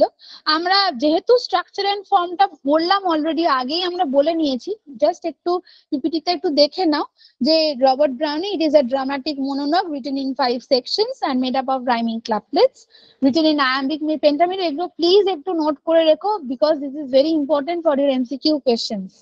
The line contains 5 sets of 2 beats, that is unstressed and stressed, যেগুলো আমরা প্রসডিতে করে এসেছি। There are few examples of trochees and stresses. আর আরেকটা জিনিস হচ্ছে আমরা যেটা লাস্টে পড়বো, লাইন বাই লাইন যেভাবে আমরা এগোচ্ছি, আমরা লাস্টে যখন পড়বো এই লাইনটার একবার এক্সপ্লেনেশন আমরা দিয়ে দেবো। Which clause of Innsbruck cast in bronze for me, এটা আমরা বলছি পরের লাইনে। ওকে, আচ্ছা, আর একটা জিনিস যেটা যতটা আমাদের পড়া হয়েছে একটু জাস্ট দেখে নাও। অ্যালিটারেশন যেটা আছে, লিটারারি ডিভাইসেস, আমি তো বললামই লিটারারি ডিভাইস না নিয়ে কিন্তু কোনোভাবে কোনো poem we will not move, because 11-12 মানেই হচ্ছে কিন্তু rhetorical devices as well as prosody. Each and everything is important. So alliteration, the poet uses the same consonant sound. For example, look and looked in the 24. Okay. In caesura, যেটা হচ্ছে pauses, the poet uses in the middle of lines. Somehow I know not, as if she ranked, এটা লাইনটা বলছি। আর enjambment মানে হচ্ছে যেটা breaking through the lines যেভাবে হয় transition between 2 lines and 3 as well as lines 5 and 6. Okay, so এইটা একটু লিটারারি ডিভাইসেসটা দেখে নিও। আচ্ছা, আর একটা জিনিস যেটা হচ্ছে আমি যখন অনেকটাই শুরু করে দিয়েছিলাম বা আমরা অনেকটাই এগিয়ে এসেছি, একদম লাস্ট যেখানে আমরা চলছে যে ডিউক বলছে যে সবটাই সেম তার কাছে, এটাই হচ্ছে সব থেকে বড় দুঃখ। সো তোমরা একটু জাস্ট একটু নোট করে রেখো এই লাইনস গুলো যেভাবে প্রথমে পড়া ছিল, যে ইট opens up with the speaker asking a listener as he would please sit down and look at a portrait of his last duchess. This makes the reader wonder why this duchess is no longer his present duchess. He does not reveal whether she is deceased or put away in a convent somewhere. প্রথমটা তো বলতে চাইনি, তারপর বলেছে সেটা আমরা দেখছি বা দেখবো। He asks his listener to sit and look at the life-size painting of her. He reveals that this painting is behind a curtain and that no one but he is allowed to draw the curtain to view the painting or to show it to anyone. This is very suspicious behavior. The reader can immediately sense that the Duke is controlling, and he is a controlling husband. আমরা থিমেও লিখেছি। Now the question still remains, যেটা আমি আনসারটা তোমাদের সবাইকেই দিয়ে দিয়েছি, যে why this is his last duchess. এইটা এখন একটু ইম্পর্টেন্ট। ওকে, আচ্ছা এটা একটু দেখে নাও। এতটা আমরা পড়েছি, আমরা জাস্ট এই অবধি ডিসকাস করে তারপর আমরা আবার লাইন বাই লাইনে আসবো। The Duke describes the look on the Duchess' face and that she had a joyous look and had an earnest glance. He notes that it was not her husband's presence only called that spot of joy into the Duchess' cheek. This is a curious thing to say because he expects that his presence alone and nothing else would bring joy to her face. He does not answer that question, but the fact is that he gives a little bit of insight into how he was only the one who was allowed to open the curtain. So because ওই কার্টেনের ব্যাপারটা থাকে, because that's why he wants to disclose the secret that his duchess is no more. এটা হচ্ছে সবথেকে বড় কথা। Now all along he wanted to be this only one who would bring a look of joy to his duchess' face. Now that she was put away somewhere and her life-size painting was on the wall, he could be only see what joy on her face. মানে সবসময় বলতে চাইছে ভিজিটরকে যে কতটা খুশি এই মহিলা, কতটা খুশি আমার ডাচেস, জাস্ট সি দ্যাট। ঠিক আছে, কিন্তু সে যে নেই, সে যে কেন নেই, এই খুশিটাই যে তার মৃত্যুর কারণ, সেটা কিন্তু প্রথম থেকে ডিউক কোনোভাবেই বলতে চাইছে না। Because he would allow no one else to look at the painting without his permission.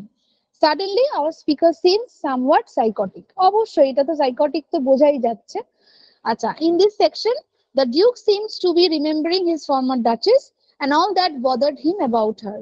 It would seem that she was too easily pleased by everyone around her.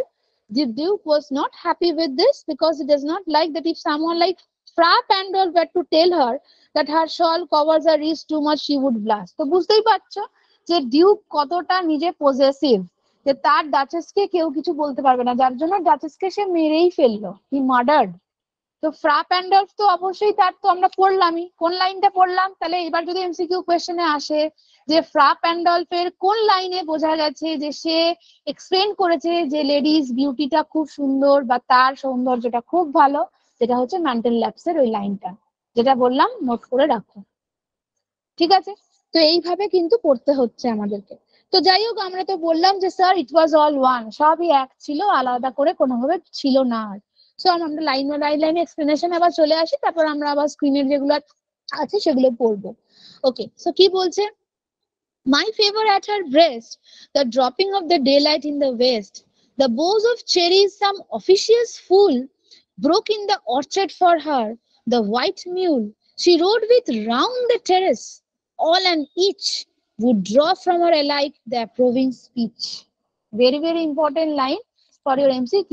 কি অফিসিয়াস ফুলরা ওকে কি কি দিত? অফিসিয়াস ফুল বলতে কাদেরকে বোঝানো হচ্ছে? আলাদা, কমন পিপল। এবার দেখো, কোন রানী মানে কোন ডাচেস যদি খুব ভালো বিহেভিয়ার দেখায় কমন পিপলদের, তো naturally the common people also they will not feel any shy to move forward and to talk with that queen বা উইথ দ্যাট লেডি। তাদের যদি কোনো প্রবলেম হয়, তাদের যদি কোনো যে কোনো সমস্যায় পড়ুক না কেন, they will come to this lady. So এটাই কি ডাচেসের একমাত্র অপরাধ, যে সে তার জিনিসগুলো দিত এবং সে জিনিসগুলো খুব ভালো করে নিত এবং হাসতো, এবং সেটাই কি তার ভুল, সেটাই কি তার দোষ? যার জন্য দেখো এবার এমসিকিউ তে কি কি আসতে পারে। বোজ অফ চেরিজ, তার মানে কি কি জিনিস তাকে দেওয়া হতো। একটা হচ্ছে চেরিজ, একটা হচ্ছে অর্চার্ড দিয়ে দিত আর কি, মানে বাগান থেকে সবকিছু দিয়ে। একটা হচ্ছে হোয়াইট মিউলের ওপর চড়ে সে যেন টেরেসের ওপর ঘুরতো, ঠিক আছে? So the white mule she rode with around the terrace all and each, মানে প্রত্যেকের সাথে খুব ভালো বিহেভিয়ার, খুব ভালো কথা বলতো, খুব সুন্দর করে হাসতো, এবং সেটাই হয়ে গেল তার কাছে সব থেকে বড় দোষ। ও ব্লাশ অ্যাট লিস্ট, মানে চারিদিকে সবসময় যেন তার cheeks were blushing. That means she was too much happy with her people, she was too much happy with the present society, but the duke, he did not want this sort of lady.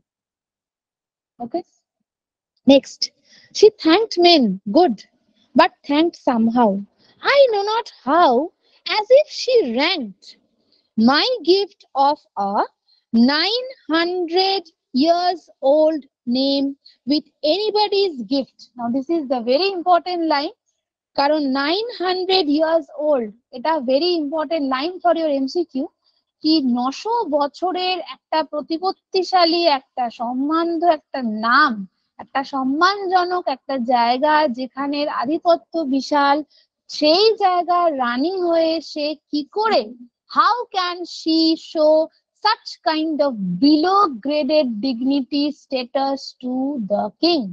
এটা হচ্ছে সবথেকে important question of the duke. How can she do that? How can? আমি তাকে একটা gift দিয়েছি, এত সম্ভ্রান্ত পরিবারের তাকে একটা রানী বানিয়ে, আর সে কিনা বিলো র্যাঙ্কের মানুষজনদের সাথে কথা বলছে। So how much dictator a king should be, can be. This is the most important line. Who would stoop to blame this sort of trifling? কে নিচু হবে এরকম ফালতু ট্রিভিয়াল ম্যাটার্সে থাকতে, একটা সামান্য সামান্য ঘটনার মধ্যে থাকতে?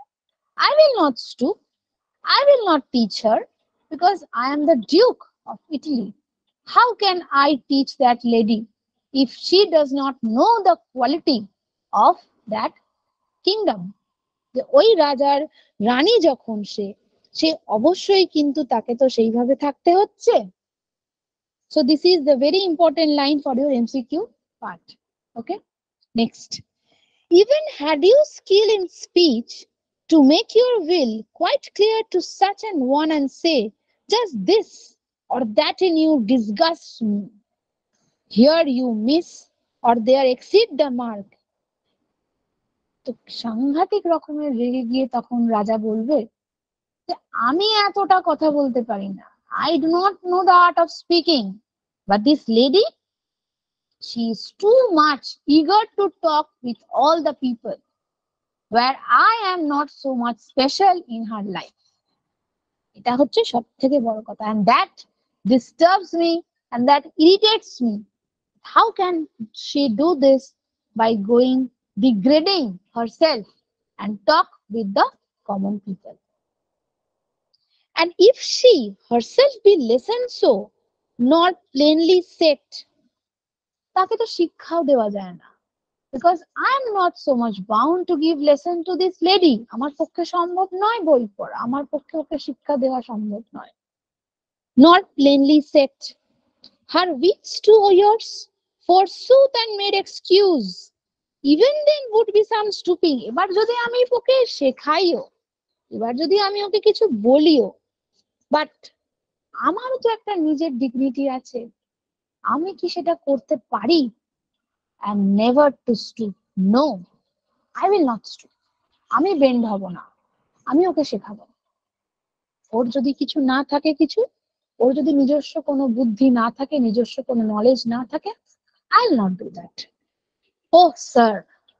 So this is the main. এবার MCQ কোয়েশ্চেনে যদি আসে যে my last duchess কেন, তার অপরাধটা কি, সেটা হচ্ছে তার স্মাইল, হাসি, মৃদু হাসি। We all know the difference between smile and laugh, তাই তো? স্মাইল মানে হচ্ছে মৃদু হাসি, আর লাফ মানে অট্ট হাসি, যেটাকে আরো বেশি জোরে হাসি যেটাকে বলি আমরা। সো তার স্মাইলটাই হচ্ছে সব থেকে বড় কথা। No doubt, whenever I passed her, but who passed without much the same smile? এটাই হচ্ছে ডিউকের the most important thing, যে ওই একই হাসি আমার দিকে তাকিয়েও দেয়। So I do not have any kind of difference in her life. I am same. So this smile will not continue in her life. তো তখন কি বলছে?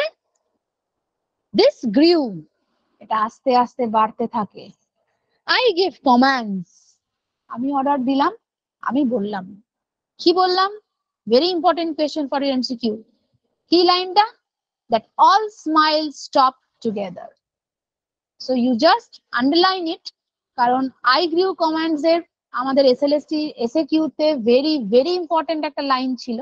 এখন তো ওইভাবে লাইনটা দিতে পারবে না, যে I grew commands টা তোমাকে তো এবিলিটি দেখাতে পারবে না তুমি, যে তুমি 2 নম্বরের আনসারটা কিভাবে লিখবে। তো I grew commands এর পরের লাইনে আমরা কিসে কমেন্ট দিতে পারি সেটা MCQ তে ইম্পর্টেন্ট। তাহলে কিভাবে ইম্পর্টেন্ট পড়ছে আমরা? That all smiles stop together. সবার থেকে ওর হাসিটা থেমে যাবে, ব্যাস, তাহলেই সব শেষ, আর কিছু দেখার দরকার নেই। There she stands as if alive. এইবার যেন আবার সেই পিকচারের দিকে পয়েন্ট দেখালো। So that's the end of that line. কি, ওর স্মাইল শেষ হয়ে যাবে, বন্ধ করে দিল। তার মানে the Duke murdered his last duchess. So how a cruel man can be. You just imagine যে একজন ডিউক কতটা হিংস্র হতে পারে, যে তার রানী সবার সাথে ভালো করে কথা বলছে এবং তার সাথে ডিফারেন্স রাখছে না, এটাই তার মানে আমরা পড়লাম না সাইকোটিক, তো সাইকোলজিক্যাল ডিসঅর্ডার অবশ্যই থেকে যাচ্ছে তার। এটা হচ্ছে সব থেকে ইম্পর্টেন্ট ব্যাপার। এইবার শুরু করে দিল, বলল will not please you arise. তো এইবার দেখো, প্রথমেই কিন্তু পোয়েট যখন আমরা শুরু করেছিলাম থার্ড লাইনে আমাদের লেখা ছিল যে বসো বসো, এখানে বসে ভালো করে পেন্টিংটাকে অবজার্ভ করো, কার্টেনটা তুলবো, কার্টেনটা তুলে তো আমি ডিসক্লোজ করবো আমার সিক্রেটটা, but you should sit here and just enjoy the beauty of the lady. Enjoy করো, জাস্ট অবজার্ভ দ্য বিউটি, কি সুন্দর, চার্মিং, গ্লোয়িং আমার লাস্ট ডাচেস, এইভাবে বলেছিল কিন্তু প্রথমটা। পুরো যখন বলা হয়ে গেল, now he is too much eager to marry another lady, তার জন্য ফুল ও রেডি যাওয়ার জন্য, তাই তো? তো সেইটা দেখো আমাদের পরের সেকশনটায় আমরা বলবো। আমরা এটা আগে যতটা পড়লাম আমরা জাস্ট সামারিটা আরেকবার পড়ে নিই। The Duke did not like that she would blush at the flirtation of another man. He did not like all the things which he called common courtesy, call up that spot of joy which she seemed to always have on her face. The Duke accuses her of having a heart that was too soon made glad and too easily impressed. তার মানে he was too much disgusted, he was annoyed that she liked everything that she looked at. এটাই হচ্ছে সবথেকে তার অপরাধ। This man seems more and more psychotic and controlling as my last duchess goes on. This is the very important line. It would seem that he put away his duchess because he could not control her feelings. He wanted to be the only one to bring her joy and make her blush. That's not the same thing. How can he be the only person to make her happy? This is not done. এটা তো ঠিক না। তো এটাই তার possessiveness বলতে পারো, তার সাইকোলজিক্যাল ডিসঅর্ডার বলতে পারো, যে ওই ব্লাশনেস যেটা বারে বারে রিপিট করা হচ্ছে, চিকসে যেটা শো করেছে, সেটা that will be my reason, আমার জন্য যেন ও ব্লাশ করে, এটাই যেন থাকে। তো সেটা তো সম্ভব নয়। Next one, in these lines of Last Duchess, the Duke continues to explain all the flaws in the Duchess' character. He says that she values her white mule, her যেটা বললাম আমি important lines গুলো for MCQ, okay? A branch of cherries and sunset as much as she values a piece of jewelry that he had given her. He is irritated that she does not seem to see the value in what he gives to her, or that she seems to value the simple pleasures of life as much as she values expensive gifts to her. বোঝা গেল সবার? তার মানে সে কতটা গুরুত্ব দেয় বাদবাকি outside world, আর আমাকে সে গুরুত্ব দিচ্ছে না। He also seems irritated that she does not seem to understand the importance of his place in life. এটা কি কখনো বলেছিল মাই লাস্ট ডাচেস? এই যে আমরা এতটা বড় রবার্ট ব্রাউনিং এর যে কবিতাটা পড়ছি, একবারের লাইনেও কি আমরা জানতে পেরেছি যে মাই লাস্ট ডাচেস যিনি ছিলেন তিনি এই রাজাকে ভালোবাসতেন না? সেটা কি কোনো জায়গায় লেখা আছে? তার মানে এগুলো সবটাই ইমাজিনেটিভ থিঙ্কিং। তার মানে যিনি ছিলেন এই রাজা, তার কতটা সাইকোলজিক্যাল ডিসঅর্ডার ফিলিংস তৈরি হয়েছিল, ইনফিরিয়রিটি কমপ্লেক্স, ইনসিকিউরিটি, বিকজ এই লাস্ট ডাচেস এতটা বিউটিফুল ছিল বলে। তাহলে সেইটা কি বলেছে কোনোদিনও যে ইম্পর্টেন্স ছিল না? So it is his thinking. Okay, so Robert Browning has tried to expose his feelings, his inner depth feeling of this duke. Okay, so সেটাই কিন্তু বলার যে সে যেন বলেছে does not seem, ওই জন্য বলছে, দেখেছো? কারণ আমরা কিন্তু not confirm যে তার মনের কোনো জায়গা ছিল না। ওকে, নেক্সট ওয়ান কি বলছে? By marrying her, he had given her 900 years old name. So this reveals that his family had been around for a very long time, and thus he gave her a well-known and prestigious name in marrying her. যেটা বললাম 900, এটা কিন্তু প্রচন্ড important MCQ question হিসেবে just underline করে রাখবে। She did not seem to be more thankful for this than she was thankful to watch the sunset. দেখো এত বলছে, মানে সানসেট দেখতেও এতটাই ব্যস্ত, ও এইটা ভুলে গেছে, আর ও সম্ভ্রান্ত পরিবারের যে রানী সেটা ওর আর মনে নেই, মানে ও সানসেট দেখতে এতটাই মশগুল, এতটাই ব্যস্ত। So this irritated the Duke so much that was not even willing to stoop to her level to discuss it with her. ও তো নিজে ডিসকাস করবে না, ও তো বলেই দিয়েছে আমার যা শিক্ষা, আমার যা ডিগনিটি, আমি যে র্যাঙ্কে থাকি, আমি কোনোভাবেই আমি আমার এই ডাচেসকে বোঝাতে পারবো না, শিক্ষা দিতে পারবো না। He thinks it would be trifling to do so. এটা তো একটা সামান্য ঘটনা, ওর নিজের কোনো বোধ বুদ্ধি নেই, নিজের কোনো নলেজ নেই যে ও নিজে নিজে শিখতে পারবে না। The Duke continues to explain that he chooses never to stoop to discuss with his duchess, which made him so disgusted with her. Yet, he seems quite comfortable discussing it with his listener. Perhaps he thought himself too high and mighty to stoop to talk to a woman, even if that woman was his wife. This is the main important thing of this characteristic feature of this Duke. যে আমি আমার নিজের character কখনো নিচু করব না। He admitted that she smiled at him pleasantly when he passed by, but it bothered him that everyone received the same smile from her. এটা যে কি করে ডিউক বুঝেছে, the Duke only knew that. The same smiley ও সবাইকে দেয়। He explained that he gave commands and then all smiles stopped together. So this is the end of this line. যে সবার কাছেই সে হাসতো, আমি অর্ডার দিলাম, দিয়ে তার স্মাইল বন্ধ হয়ে গেল। So this causes the reader to feel sorry for the Duchess, and rightly so. She was a lovely, happy, smiling person. It seems that the Duke commanded her in such a way as to make her stop smiling altogether. He robbed her of joy with his controlling attitude to her. After explaining what happened, তো এইভাবে আমরা পড়লাম এতটা। এবার আমরা last পার্টে চলে যাই। Will not please you rise? তুমি কি উঠবে না এখান থেকে? অনেকক্ষণ তো আমার লাস্ট ডাচেসের কথাবার্তা শুনলে, এবার চলো আমরা এবার যাই। We will meet the company below then. I repeat, the count below. I repeat, the count, your master's own munificence, is ample warrant that no such pretense of mine for dowry will be disallowed, though his fair daughter's self, as I avowed at starting, is my object.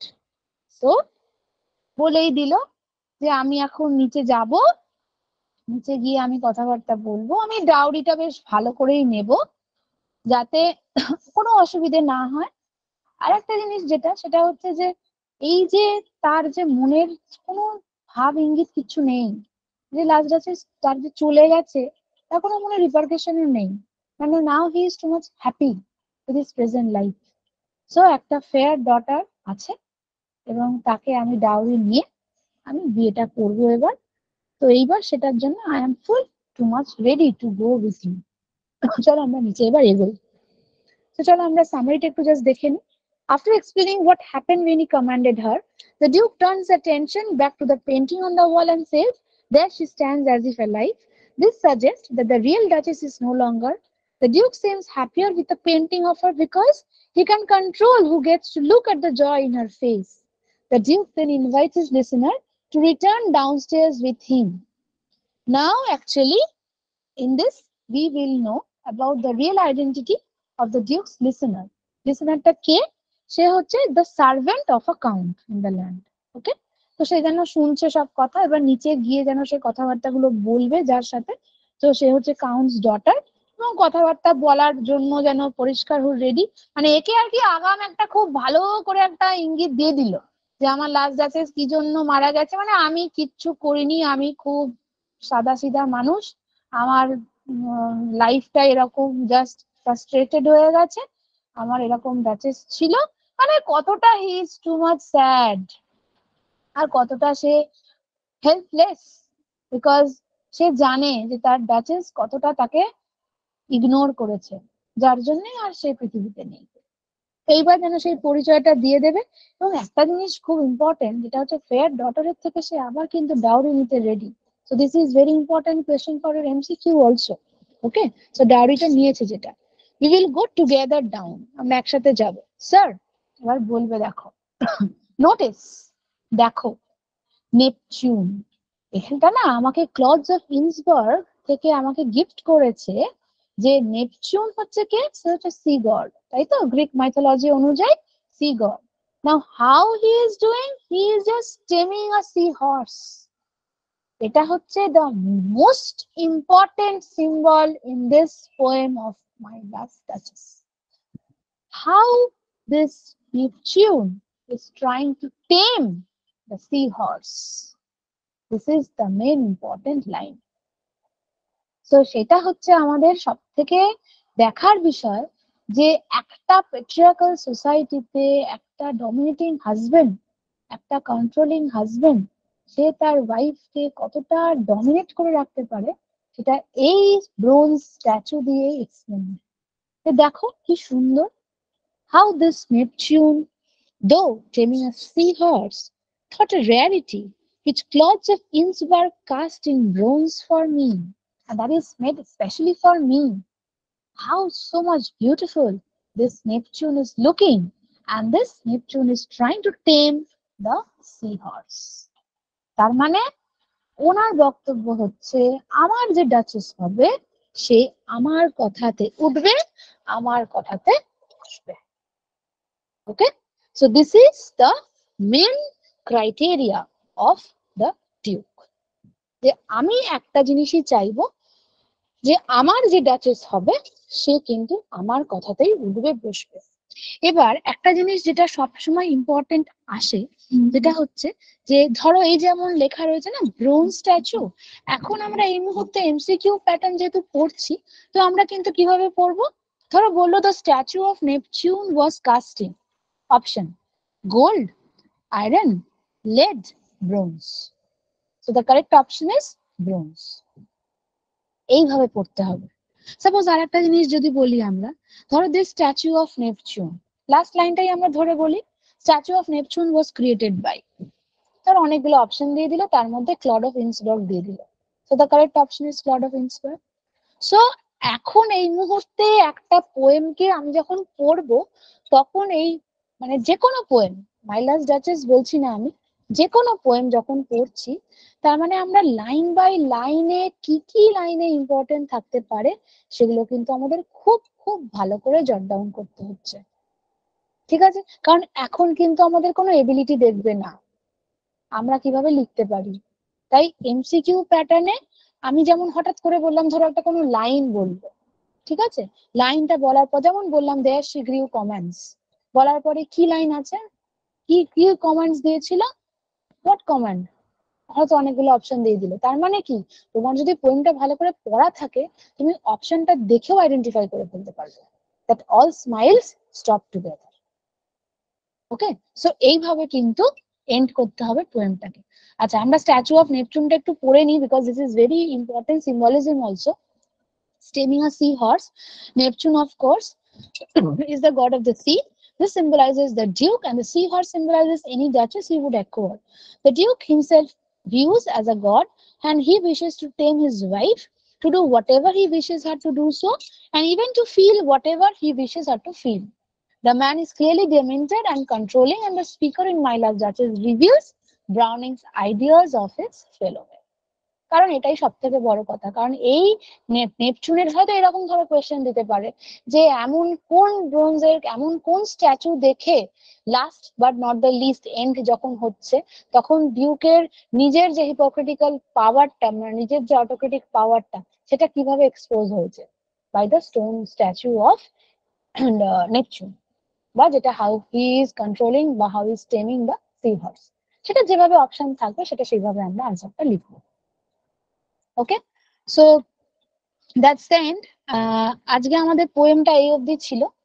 My last ডাচেসটা is not at all a short poem, আমরা সেটা সবাই জানি। So আমরা line by line চেষ্টা করলাম যতটা পারা গেল তোমাদেরকে একটু বোঝানোর। একটু ইম্পর্টেন্ট এমসিকিউ গুলো নিয়ে আমরা একটু আলোচনা করব। So before we move forward, please আমাকে একটু জাস্ট যদি কেউ বলো যে কারোর যদি কিছু অসুবিধে থাকে কোনো লাইনস নিয়ে, তাহলে আমি সেটা নিয়ে একটু জাস্ট বলবো। সো যদি তোমরা কিছু বলো তাহলে please you can tell me. Ma'am, my বলো। ফেভার এট হার বেস্ট যে লাইনটা আছে না, ওটা একটু বলে দেবেন? হ্যাঁ অবশ্যই, my favour at her breast, ওটা লিখে নাও তাহলে। হ্যাঁ ম্যাম। আর বাদ বাকি এনিওয়ান? ম্যাম ঠিক আছে। ওকে, লিখে নাও। আই অ্যাপ্রিসিয়েট হার বিউটি,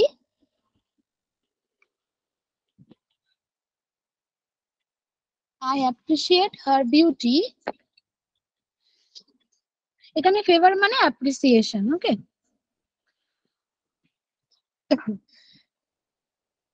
এবং আমি যে গিফটস গুলো দিয়েছিলাম, সো একদম প্রথম থেকেই লিখে নাও। My favour at her breast করে একটা জাস্ট হাইফেন দাও, লেখো মাই গিফটস ব্র্যাকেটে it were too much expensive, it was too much expensive.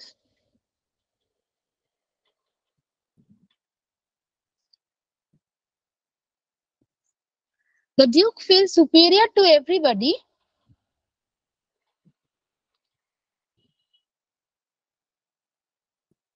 The Duke feels superior to everybody.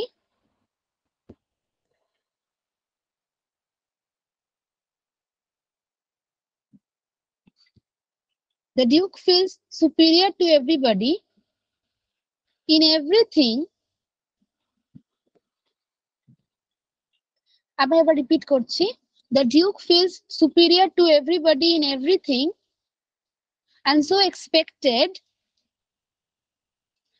expected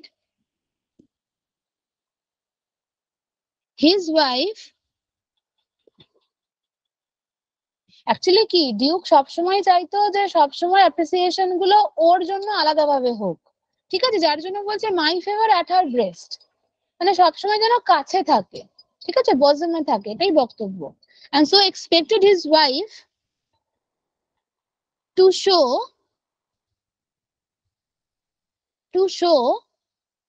that she acknowledged his superiority.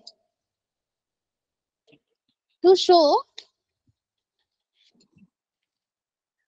that she acknowledged his superiority.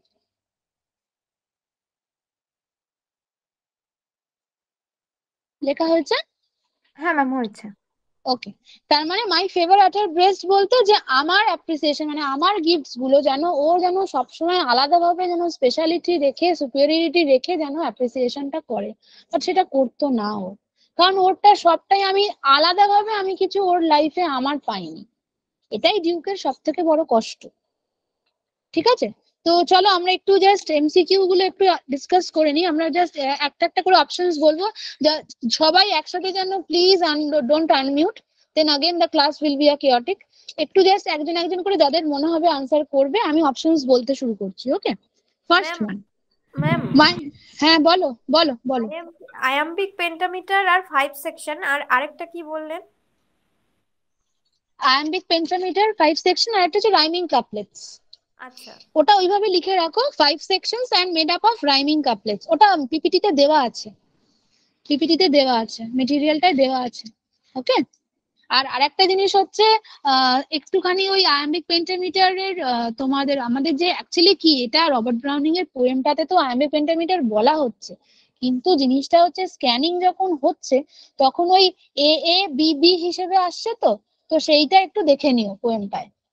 ঠিক আছে, কারণ দেখো এখন এই মুহূর্তে রাইমিং স্কিম আমাদের Robert Browning এর poem মাই লাভ duchess কোনোভাবেই দেবে না, এটা আমরা সবাই জানি, বিকজ এটা ভিক্টোরিয়ান এজের পোয়েম। পুরো characteristic features of Victorian poetry ওইগুলোই নেট সেট বেস্ট অনুযায়ী ওই কোয়েশ্চেন্স গুলো দেবে। কিন্তু তবুও যেহেতু প্রত্যেকটা আমরা পোয়েমের মিটার পড়ি, সেই হিসেবে আয়াম্বিক পেন্টামিটার যেহেতু 5 সেকশনে ভাগ করা, রাইমিং কাপলেটস আছে, এই হিসেবে আমরা একটু পড়ে রাখছি। ঠিক আছে, কিন্তু এই পোয়েম থেকে যদি এইরকম রিলেটেড কোনো কোয়েশ্চেন বলো, সেটা কিন্তু টোটালি ওই ভিক্টোরিয়ান এজটাকে ফোকাস করার জন্য রবার্ট ব্রাউনিং এর কি কি পোয়েমে আমরা কিভাবে এটা রিফ্লেক্টেড হয়েছে, এটা কিন্তু খুব খুব ইম্পর্টেন্ট। ঠিক আছে, কারণ ভিক্টোরিয়ান এজে সেই সময় কন্ডিশন অফ উইমেনটার অবস্থা মানে জানানোর জন্যই কিন্তু এই কবিতাটা লেখা। ঠিক আছে, কারণ একটা মহিলার বা একটা নারীর কিন্তু সেই সময় কোনো অধিকার ছিল না, সে কতটা ডমিনেটেড সেটাই এই পোয়েমের সব থেকে মূল উদ্দেশ্য। Okay, so let's move on. First question. হ্যাঁ হ্যাঁ বলো প্রসেনজিৎ, বলো। বলছি ম্যাম, আগে কি 11-12 এর পোয়েট্রি গুলো করানো হবে না 9-10 এর গুলো করানো হবে? ওইগুলো নিয়ে চিন্তা করার কিচ্ছু নেই, ওগুলো সব ক্লাসে জানানো হবে, ক্লাসে থাকা হবে, সবটা পড়ানো হবে, সবটা দেখবে, সবটা শুনবে, সবটা জিনিস পাবে। কোনটা আগে হবে কোনটা পরে হবে সেগুলো তো তখন বলা হবে, সেগুলো নিয়ে কিচ্ছু টেনশন করার কিছু নেই। ঠিক আছে, ম্যাম কিন্তু এটা তো মেনলি যদি আমাদের আমি একসাথে ফোকাস করি ওটার জন্য। তুমি কোনটার উপর ফোকাস করছো, 9-10 এর উপর আমি ফোকাস 9-10 এর করছো জন্য। নাকি 9-10 এর 9-10। জন্য ফোকাস কর? আচ্ছা, 9-10 এ তো মাইলাস ডাচেস নেই, 11-12 এ নেই। আছে মাইলাস হ্যাঁ, ডাচেস। 11-12 এ আছে। 11টা থেকে হ্যাঁ 12টা। কেন 11? 12টা পড়ছি হুম 11-12 এ। হুম কেন 11-12 এ মাইলাস ডাচেস এর উপর ফোকাস করছো না? কেন কেন হঠাৎ করে 9-10 শুধু কেন? অবশ্যই 11-12টার উপরও জোর দিতে হবে তো। 9-10টার জন্যই মেনলি ফোকাস করে এসেছি এতদিন। আচ্ছা 11-12টা আচ্ছা। ম্যাম, ভাবিনি। ফোকাস করা না থাকলে তো 11-12 এ হবে না, ওই জন্য 9-10টার জন্য এগোচ্ছি। বুঝতে পেরেছি, কিন্তু ব্যাপারটা হচ্ছে যে 9-10 এ তো আমাদের মাইলাস ডাচেস নেই, কিন্তু বাদবাকি যা যা আছে সেগুলো প্রত্যেকটাই ইচ অ্যান্ড এভরিথিং যেভাবে পড়ানো হলো ওইভাবেই পড়ানো হয়। ঠিক আছে, মানে ফিগার, আমি তো আগেই বললাম 9-10 মানেই কিন্তু ফিগার অফ স্পিচ কে আমরা কিন্তু অবহেলা করতে পারবো না, তো হ্যাঁ figure ma'am, of speech actually গুলোও কিন্তু বলো হ্যাঁ ম্যাম বলো। অ্যাকচুয়ালি যেহেতু মানে 9-10 এর সিলেবাসের থেকে 11-12 সিলেবাসটা অনেকটা ভাস্ট। এবার আমরা যারা হুম 11-12 দেবো না, কারণ সবার তো পিজি হুম কমপ্লিট নেই। আমার যেমন পিজি নেই, হুম আমি তো পারমিশনই পাবো হুম না বসার। এবার তাহলে হুম ক্লাসটা যদি আলাদা করে শিডিউল করা হতো তাহলে বোধহয় ভালো হতো। না হলে অবশ্যই অবশ্যই অবশ্যই অবশ্যই ক্লাসটা তো নাহলে ওই অবশ্যই ক্লাসগুলো শিডিউল তো আলাদা। ঠিক আছে ম্যাম, একদম থ্যাংক ইউ। একদম একদম কোনো অসুবিধে নেই। তুমি 9-10 এর জন্য যদি অ্যাডমিশন নাও, তাহলে তুমি 9-10 এর যা যা পোয়েমস যা যা আছে সবটাই তুমি প্রত্যেকটা জিনিসই আলাদা করে ওইভাবে পাবে। ঠিক আছে, সেটা নিয়ে কোনো অসুবিধা নেই। এবং প্রত্যেকটা পোয়েম যা যা আছে, হ্যাঁ অবশ্যই পিজি না থাকলে তো 11-12টাতে তো বসা যায় না, কিন্তু 11-12 এর ওপর ফোকাসটা আমরা একটা কারণেই করি, কারণ হচ্ছে জিনিসটা যেহেতু বুঝতেই পারছো, কারণ এটা পুরোটাই মাস্টার রিলেটেড, তাই তো।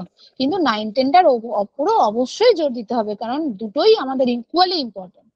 বাট এই পোয়েমটা 11-12 এ আছে, সেটা আমরা সবাই জানি। বাট স্টিল এটা তো আজকে আমাদের নতুন করে জানালো, যদি ভবিষ্যতে কোনোদিন 11-12 এ বসো তখনও তো এটা কাজে লেগে যাবে, অসুবিধা তো হবে না, তাই তো।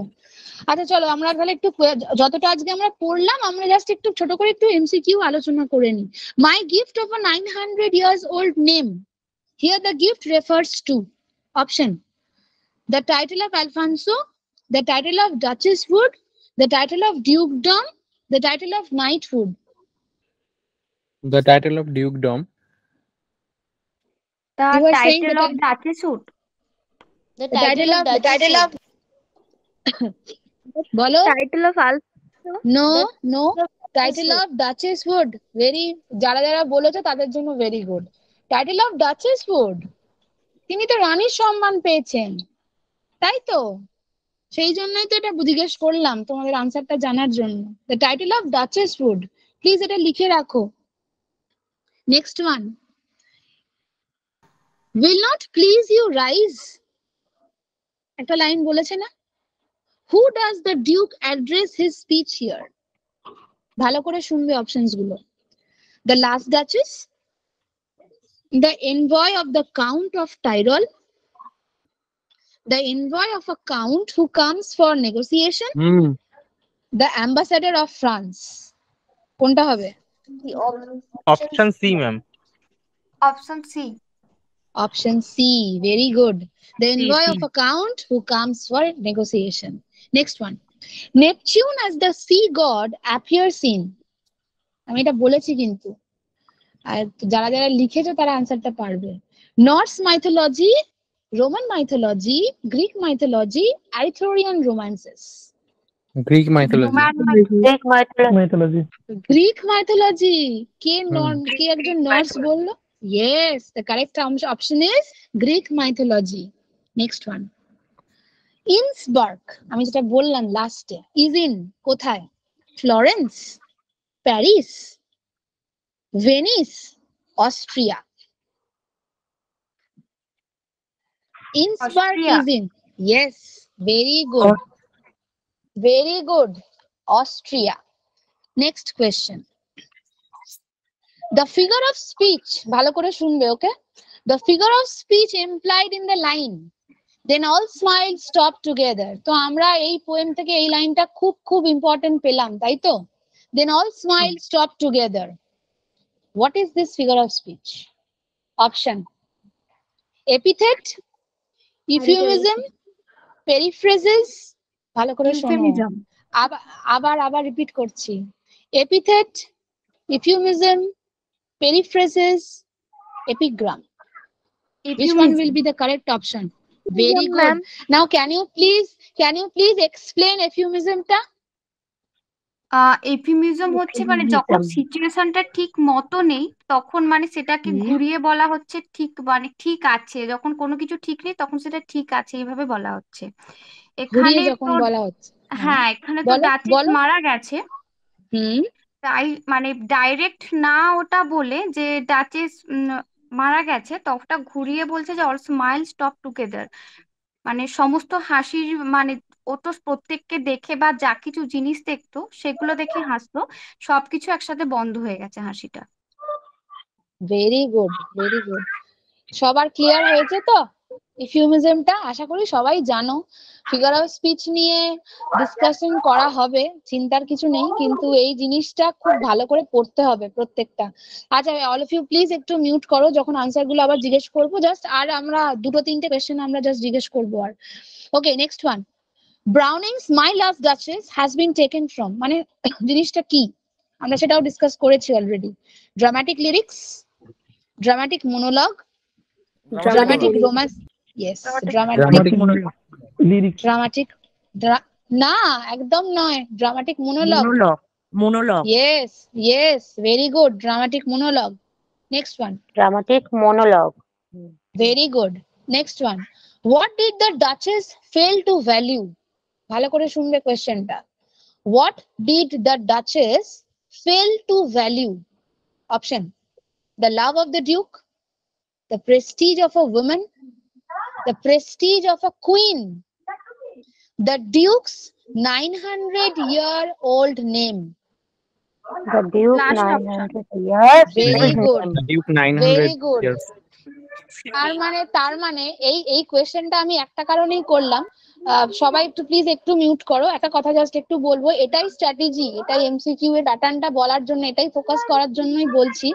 এই যে দেখো, ডিউক ফেল টু ভ্যালিউ, তো তার মানে আমরা পোয়েমটাতে খুব ভালো করে প্রথম থেকে শেষ পর্যন্ত দেখেছি যে সে তার ভালোবাসাটাকে গ্রাহ্য করেনি, সে একভাবে সবাই দিকে তাকিয়ে হাসতো।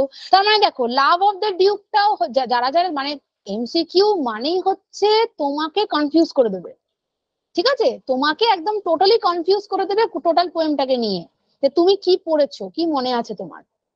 দেখো, love of the Duke, Prestige of a women, এটা না হয় না হতে পারে, কিন্তু love of the Duke, Prestige of a queen, এটা হতে পারে, কোয়াইট ন্যাচারাল, অনেকেই লাভ অফ দ্য ডিউক করতে পারে, কারণ ওটা ফেল টু ভ্যালু, বিকজ ও তো বলেছে রাজা যে আমাকে সবসময় এক চোখে দেখতো, অন্যভাবে দেখতো না, টিজ অল ওয়ার ওয়ান, একটা লাইন আছে না, তার মধ্যখান থেকে রাজা বলছে যে 900 বছরের সম্ভ্রান্ত সম্মানটা ও হারিয়েছে, তার মানে এই লাইনটা important. So try to differentiate between one point from the other. এটা কিভাবে আমি করব, পোয়েমটা যখন ভালো করে পড়বো, এমসিকিউতে দেখবো যে ফার্স্ট প্রায়োরিটি কোন লাইনটা বলছে, মানে কোনটা থেকে রিলেটেড টু আরেকটা হতে পারে, নট দ্যাট কি আমি লাভ অফ দ্য ডিউকটাকে ধরে আমি বাদবাকিগুলো এগোতে পারবো। কারণ আমার যদি এরকম 900 ইয়ার্স ওল্ড নেম বলে একটা অপশন দিয়ে দেয়, তার মানে এটাই হচ্ছে আমার ফার্স্ট প্রায়োরিটি, এটার পরে সে ভালোবাসাটা আসছে। কিন্তু বোঝাতে পারলাম সবাইকে?